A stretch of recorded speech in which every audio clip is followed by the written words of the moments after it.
Assalamualaikum.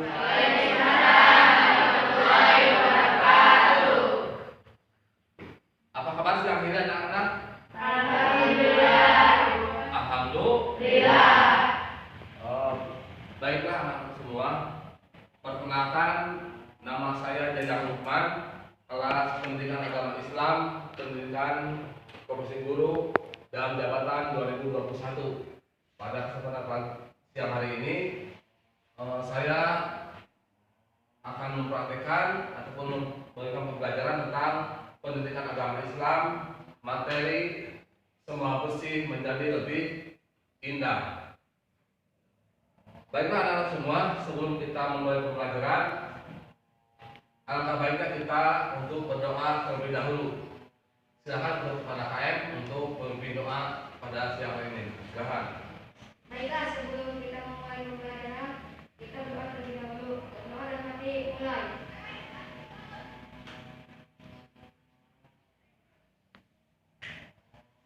Selesai.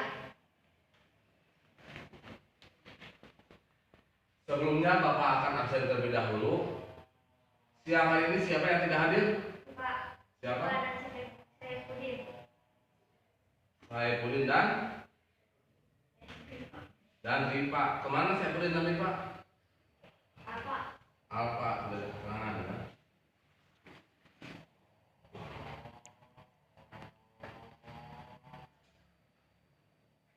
Baiklah, sebelum kita memulai pembelajaran, alangkah baiknya kita membaca Al-Quran terlebih dahulu yang berkaitan dengan materi yang akan kita bahas pada siang hari ini, yaitu semua bersih menjadi lebih indah. Kalian ikuti Bapak dulu membaca Quran. A'udzu billahi minasy syaithanir rajim. A'udzu billahi minasy syaithanir rajim. Bismillahirrahmanirrahim. Bismillahirrahmanirrahim. Ya ayyuhalladzina amanu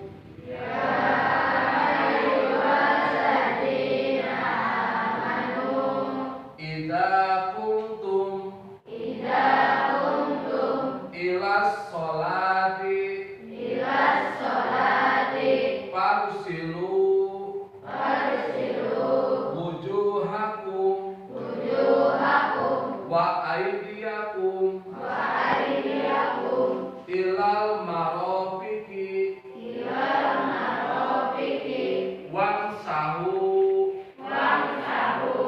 biru'usikum wa arjulakum ilal ka'bain.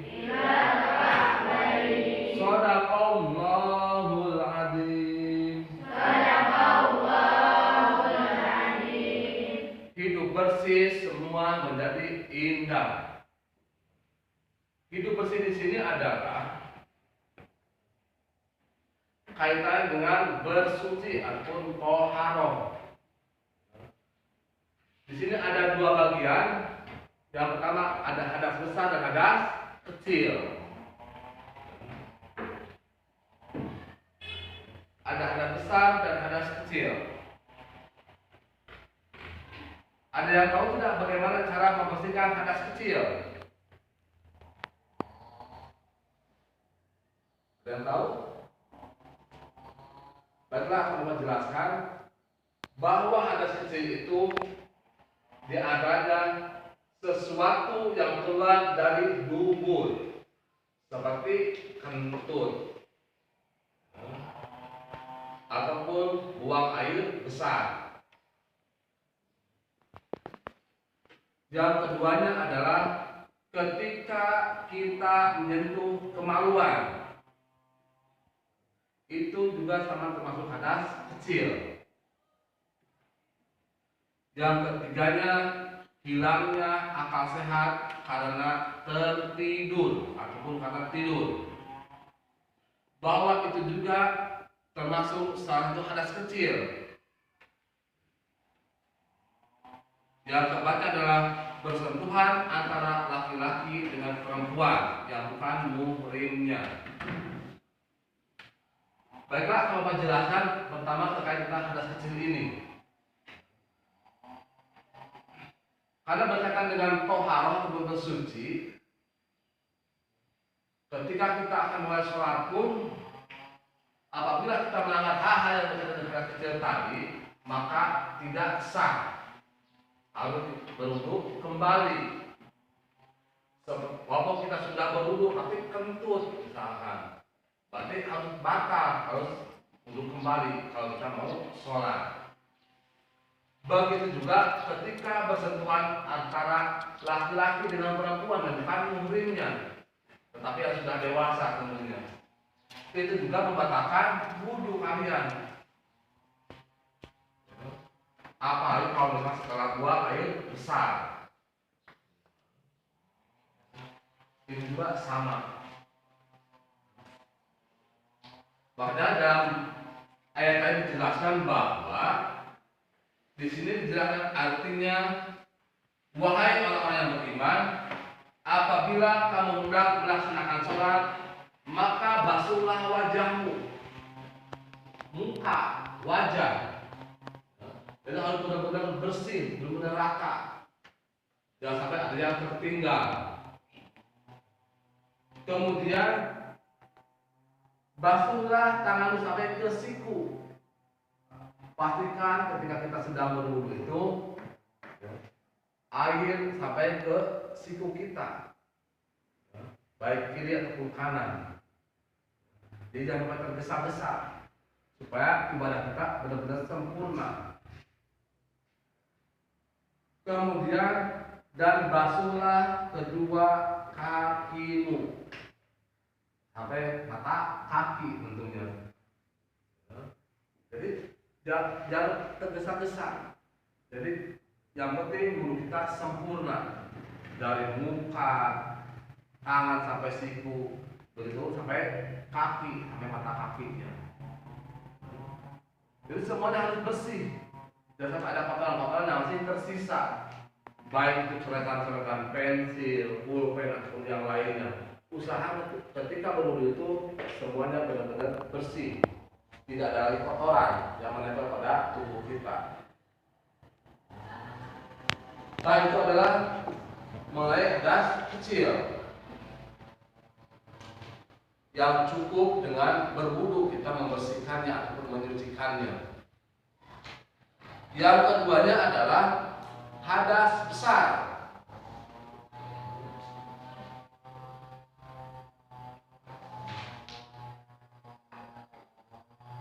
Hadas besar di sini adalah kaitannya dengan najis. Harus kita ketahui bahwa najis itu ada 3 bagian. Ada najis mukhaffafah, najis mutawassithah, dan najis mughalladhah.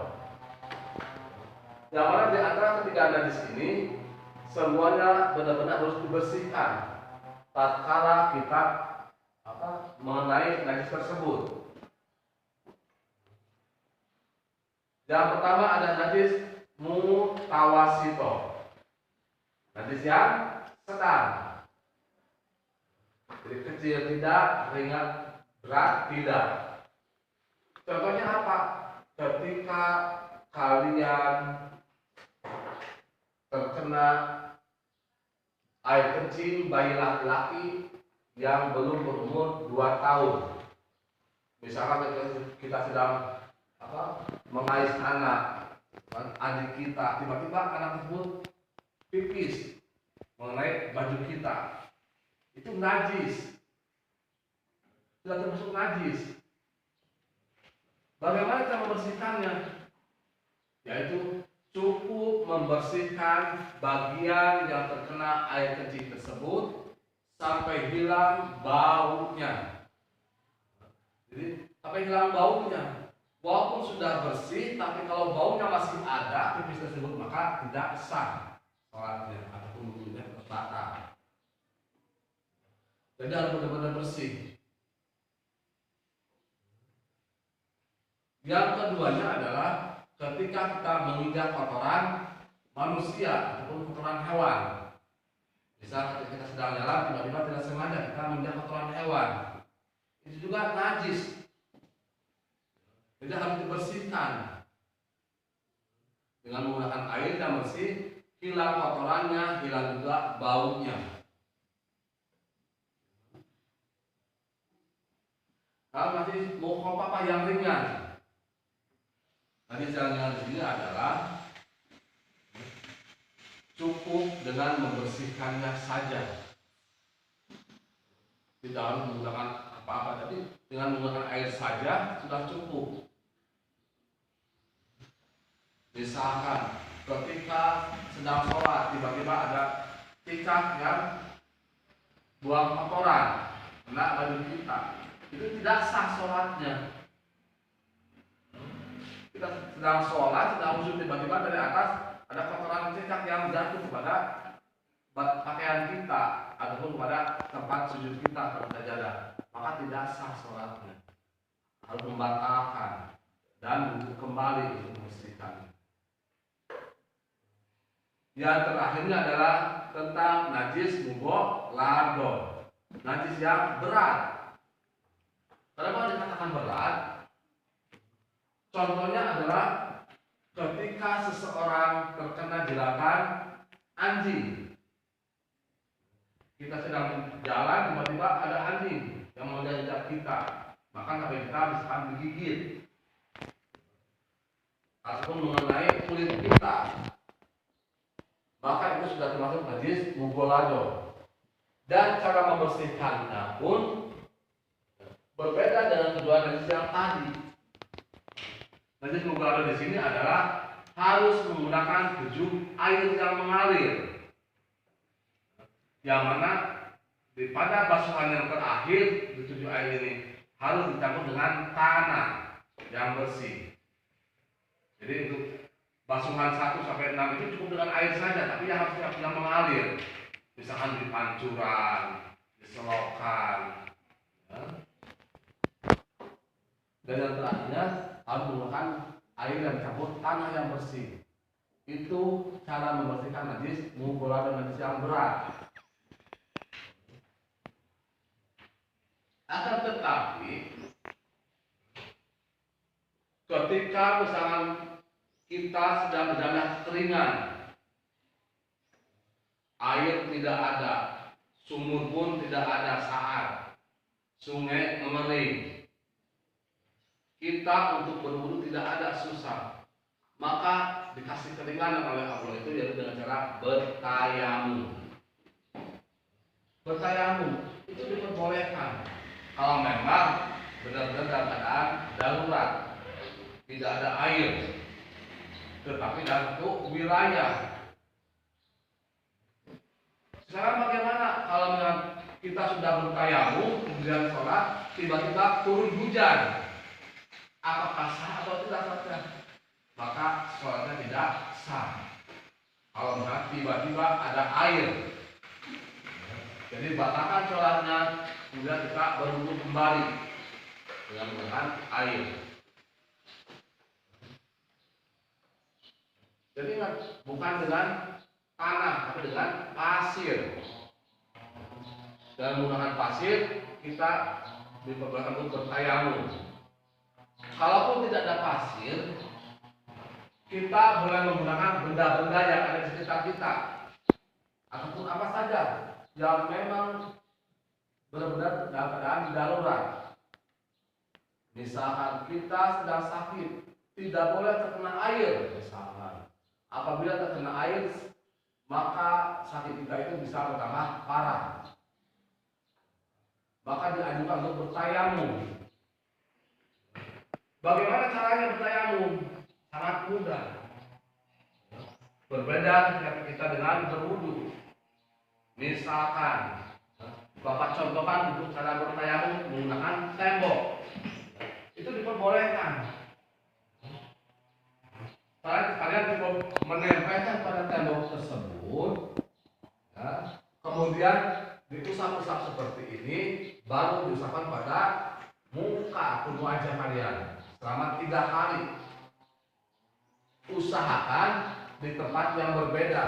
Kalau misalnya yang pertama tadi di sini, Maka yang kedua sebelah sini ya, ke bawah ke atas. Jadi jangan ke tempat. Itu untuk bertayamum. Jadi hanya muka saja 3 kali, tangan 3 kali, dan bagian kaki.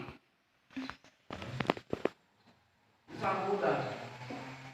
Tetapi kalau memang benar darurat, kita sedang sakit, tidak boleh terkena air, itu boleh.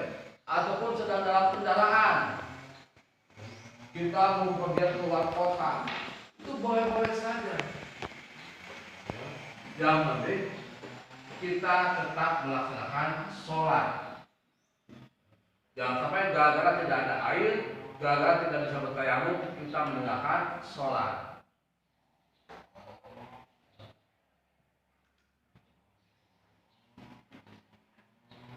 Karena di sini dijelaskan dalam Al-Quran, yang artinya bahwa dan jika kamu sakit atau dalam perjalanan atau kembali dari tempat buang air atau WC atau menyentuh perempuan, maka jika kamu tidak memperoleh air, maka bertayamumlah. Jadi seperti itu. Jadi kalau tidak ada air, maka jangan tinggal di sini juga untuk bertayamum.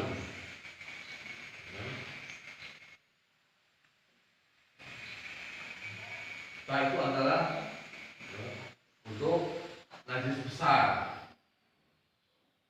Yang berikutnya adalah tentang mandi wajib.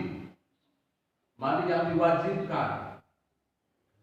Kalau mandi kita sehari-hari itu mandi biasa. Tetapi ada mandi yang diwajibkan. Yang bagaimana? Yaitu apabila kita melakukan hal tertentu. Misalkan sesudah berhubungan suami istri, maka itu mandi wajib. Itu wajib hukumnya. Yang keduanya apabila keluar sesuatu dari kemaluan, baik laki-laki atau perempuan yang sudah dewasa, ketika keluar sesuatu dari perempuan, maka wajib hukumnya untuk mandi besar, untuk mandi wajib. Yang mana mandi wajib di sini adalah dari ujung rambut sampai ujung kaki harus bersih, harus basah, dan keramas. Itu mandi wajib. Ini harus dilaksanakan. Dan yang ketiganya adalah bagi orang yang meninggal dunia, ya maut, itu wajib mandi wajib. Jadi yang sudah meninggal di mandian dari ujung rambut sampai ujung kaki harus bersih, harus basah, jangan sampai ada yang tertinggal.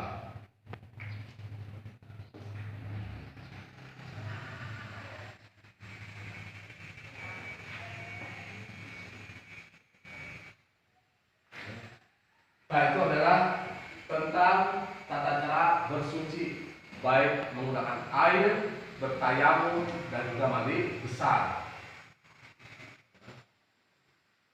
Makanya ketika suatu saat nanti kalian mau keluar kota liburan karena libur panjang, jangan sampai sekolah kita ditinggalkan.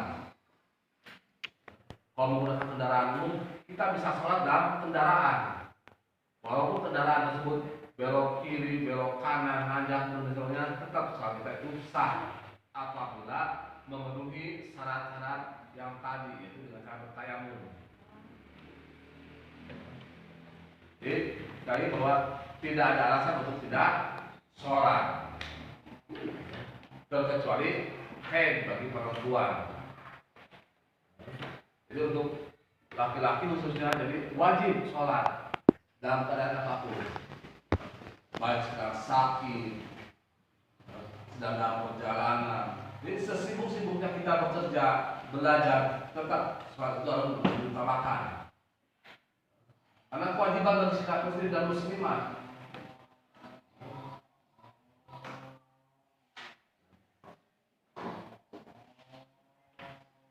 Nah, itu ada tentang tata cara bersuci, baik wudu, tayamum, dan mandi besar. Barangkali sampai situ ada yang bertanyakan atau tidak, persilahkan. Silahkan.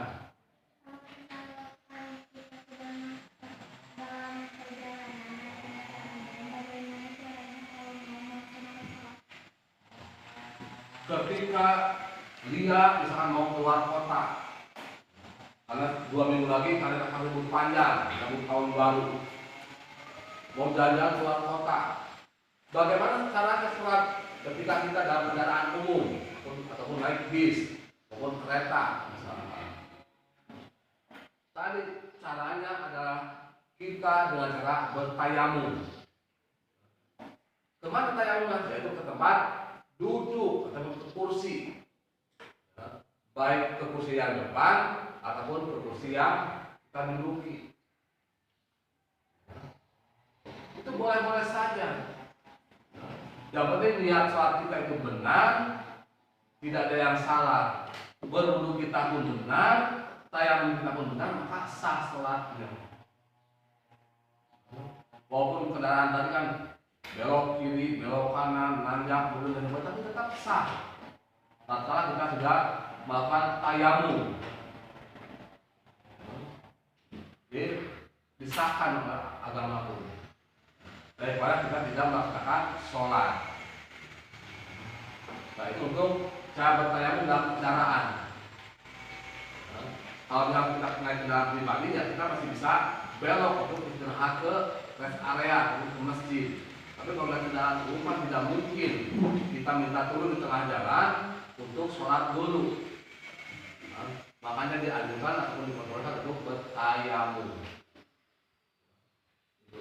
Silakan siapa lagi? Ya. Cara membersihkan najis kubur itu bagaimana, Pak? Tadi sudah dijelaskan bahwa cara membersihkan najis kumbolado.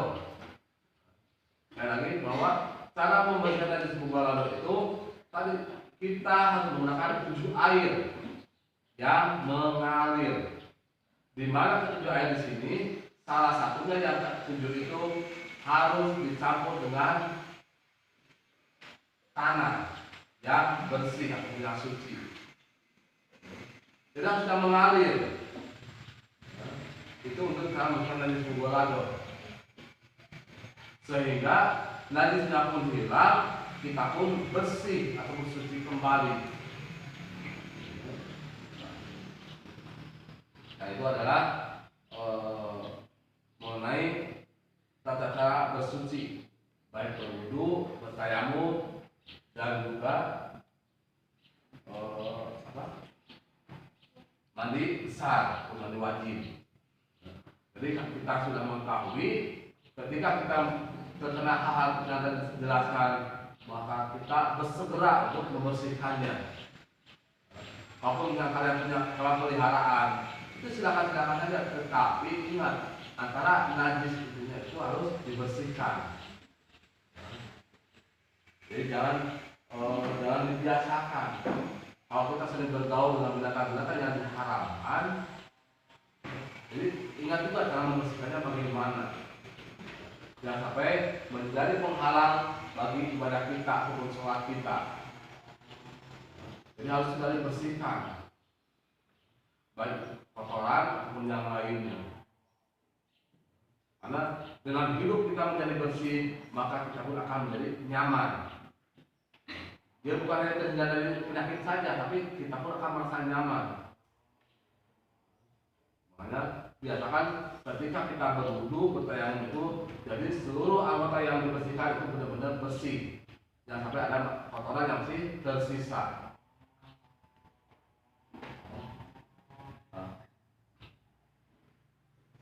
Barangkali ada pertanyaan lagi atau tidak? Kalau tidak ada, nanti kalian kita praktekkan di rumah masing-masing, ya, mengenai bagaimana ketika kalian sedang berwudu. Kalian tinggal minta difotokan dan kirimkan ke WA grup Bapak. Ya. Jadi Bapak pengen tahu kalian sudah betul atau tidak cara berwudunya.